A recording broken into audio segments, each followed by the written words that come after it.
Yes, ladies, for how that. may I help you? She's Yes, like you a have a genie in a question. bottle.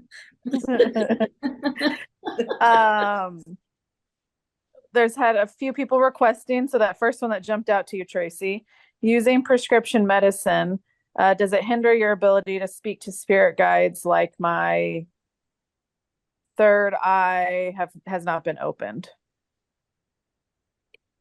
Her third eye has not been opened. Yes, I guess it feels like that. Okay.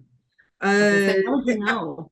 I would say it would depend on the prescription drug, but typically, um, I mean, that's going to be a case by case, but typically I would say no, um, that's not going to hinder the connection.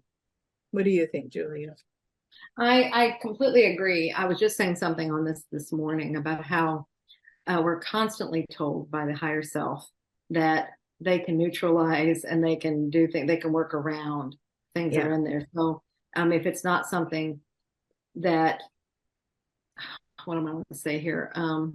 It's not in your highest, or maybe it's not the best thing for you. They know how to neutralize, and they do it many times in a session. They'll just wipe it out of the system.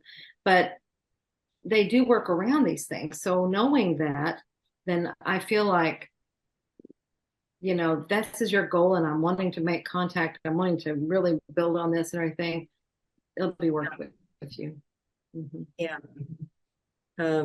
Yeah, they're saying it's your belief and your intent, all those things. That's what matters. Not because we could let all kinds of things interrupt us and interfere. It's like, oh, well, it's because of this. We'll make excuses. Now, if Yeah. you want to do it, you can do it.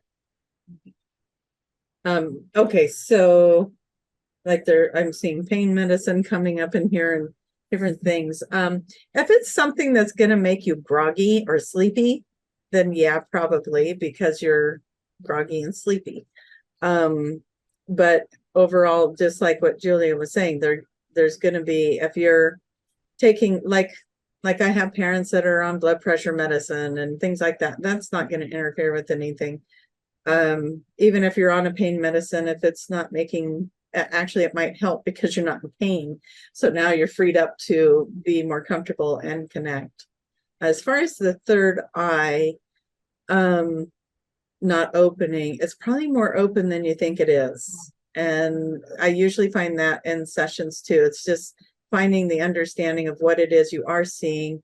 It's not a movie playing in front of you. It's kind of more like your mind has a knowing. It might show a flash or a picture or something of that nature. And, third eye exercises, the one I've done this before, I think on the show, where I say, pick an apple out of a tree. And what color is your apple? That's your third eye. What you're seeing that in your mind's eye, your imagination, what do you imagine that apple looks like? That is your third eye. So keep playing with things like that. If you're thinking want to develop your third eye, that would be a great way to do it, is play imagination games with a friend or something and have each other keep imagining things. What color was your apple, Julia? Mine was that yellow. Yellow. We got some little Tasted really good apples. too. Yes, that's always fun too, is taking them into, now bite into that apple. What does it taste like? Yeah. Nice and juicy, sweet. Yum, yum, yum. Yeah. Okay.